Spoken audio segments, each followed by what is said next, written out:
সুপ্রভাত, আবার চলে এলাম সকলের সামনে আমাদের রান্নাঘরে। আজকে আমি তৈরি করে দেখাবো মোরলা মাছের টক ঝোল। প্রথমে মোরলা মাছগুলোকে নুন হলুদ মাখিয়ে আমি ভেজে তুলে নেব। এবার ওই মাছ ভাজার তেলের মধ্যে মেথি ফোড়ন দিয়ে টমেটোটা দিয়ে দেবো, দিয়ে একটু নুন আর একটু হলুদ দিয়ে চাপা দিয়ে রাখবো।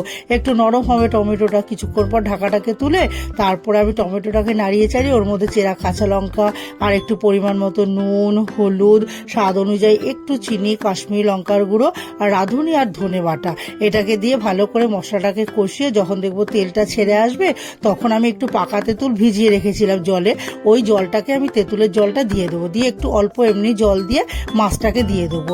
এবার যখন ঝোলটা ফুটে উঠবে তখন একটু রাঁধুনি হাতের মধ্যে গুঁড়ো করে ভালো করে ডলে ঝোলটার মধ্যে দিয়ে দেবো, দিয়ে নাড়িয়ে চাড়িয়ে তাহলেই তৈরি হয়ে যাবে আমার টক ঝোল।